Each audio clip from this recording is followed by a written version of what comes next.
उत्तराखंड देवों की भूमि, जहां हर पहाड़ में तपस्या की गूंज है, जहां हर नदी सिर्फ पानी नहीं आस्था बहाती है और जहां हर कुंड एक रहस्य है। इस वीडियो में बात हिमालय की गोद में बसे उस धाम की, जहां पत्थरों के बीच से उबलता है आस्था का पानी, जहां ठंड से जमी हवाओं के बीच गर्म जलधारा आज भी चमत्कार बनकर बहती है। हम बात कर रहे हैं बद्रीनाथ धाम के तप्त कुंड की, एक ऐसा कुंड जो सिर्फ स्नान का स्थान नहीं बल्कि सदियों पुरानी परंपरा और भगवान बद्री विशाल की पूजा का पहला द्वार है।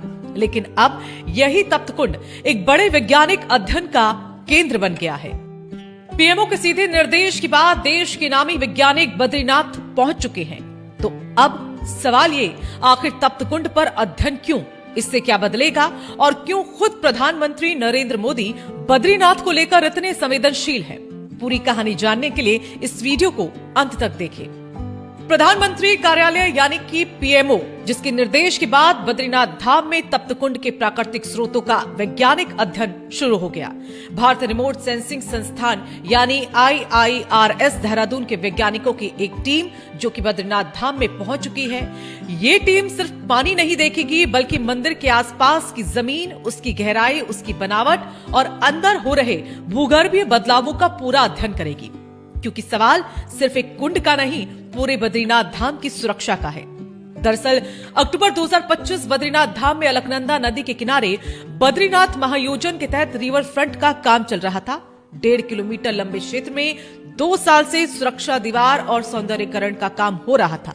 लेकिन तभी स्थानीय लोगों ने आवाज उठाई, पंडा पुजारियों ने चिंता को जाहिर किया, हकूकधारियों ने सवाल खड़े किए, क्योंकि उनका यहाँ पर ये डर था कि कहीं तप्त कुंड और नारद कुंड के जल स्रोत को नुकसान न पहुंच जाए, कहीं मंदिर की नींव पर इसका असर न पड़े, कहीं अलकनंदा के बहाव से छेड़छाड़ भविष्य में बड़ी आपदा न बन जाए। ये डर बेवजह नहीं था। मॉनसून के दौरान ब्रह्मकपाल तीर्थ जलमग्न हो गया था। यही बात पीएमओ के अधिकारियों के सामने खुलकर सामने आई और उसके बाद काम तुरंत रोक दिया गया। प्रधानमंत्री कार्यालय इन मामले की गंभीरता को समझा और तय किया कि भावनाओं के साथ साथ विज्ञान भी बोलेगा।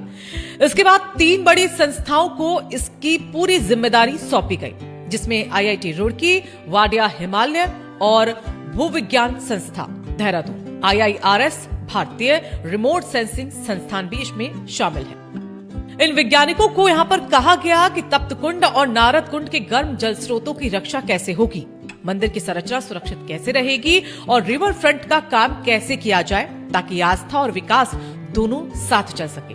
अब समझते हैं कि तप्त कुंड सिर्फ गर्म पानी का कुंड क्यों नहीं है। बद्रीनाथ धाम में जब भी नए रावल का तिलपात्र होता है तो वो सीधे मंदिर नहीं जाते, पहले इन्हीं प्राकृतिक जलधाराओं में स्नान करते हैं।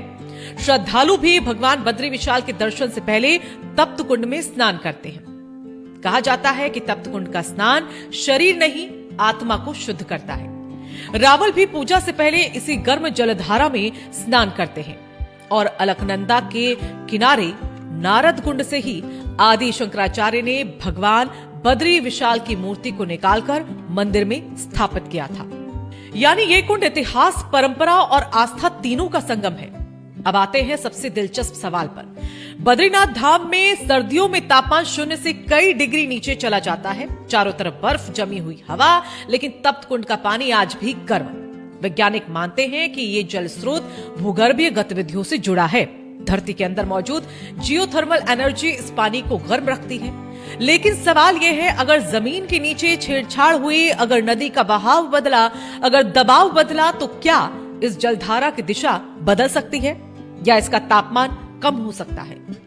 इसी रहस्य को समझने अब वैज्ञानिक सैटेलाइट डेटा, ग्राउंड सर्वे और साथ ही गहराई की मैपिंग कर रहे हैं। अब जरा समझते हैं बद्रीनाथ महायोजन क्या है।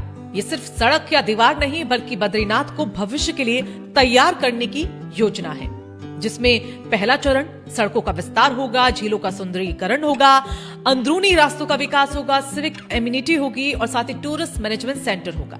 दूसरे चरण की बात करें तो इसमें अलकनंदा के किनारे रिवर फ्रंट, नए पुल और अस्पताल और साथ ही तीर्थ पुरोहितों के आवास भी जुड़ेंगे। तीसरा चरण, जहां पर मंदिर के 75 मीटर गोलाकार क्षेत्र में सौंदर्यीकरण होगा।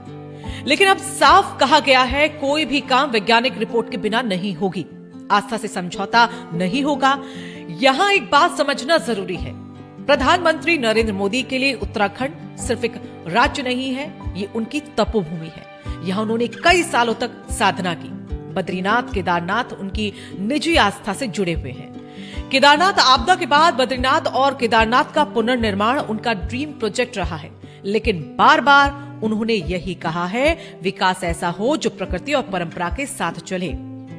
यही वजह है, जैसे ही आशंका सामने आई, पीएमओ ने काम रुकवाया और विज्ञान को आगे किया। इस वैज्ञानिक अध्ययन के पूरा होने के बाद अब इसमें कई और चीजें जुड़ेंगी, जैसे कि ये तय हो जाएगा कि रिवर फ्रंट का काम कहां और कैसे किया जाएगा। ये सुनिश्चित होगा कि तप्त और नारद कुंड अपनी दिशा न बदले, मंदिर की नींव पूरी तरह सुरक्षित रहे, साथ ही भविष्य में कोई आपदा भी खड़ी न हो पाए। यानी यह अध्ययन बद्रीनाथ के अगले 100 साल की सुरक्षा की नींव है। बद्रीनाथ जहां हर पत्थर कथा कहता है, जहां हर कुंड रहस्य है, आज वहां आस्था और विज्ञान आमने सामने नहीं, साथ खड़े हैं। क्योंकि अगर आज समझदारी से फैसला लिया गया तो आने वाली पीढ़ियां भी तप्त कुंड में स्नान कर पाएंगी और बद्री विशाल के दर्शन उसी श्रद्धा से किया जा सकेगा। देवभूमि को बचाने का यही रास्ता है, विकास भी और विवेक भी। अगर आपको ये जानकारी जरूरी लगी हो तो वीडियो को लाइक कीजिएगा, शेयर कीजिएगा और ऐसे ही जमीनी मुद्दों के लिए चैनल राजकुमारी को सब्सक्राइब जरूर करें। जय बद्री विशाल।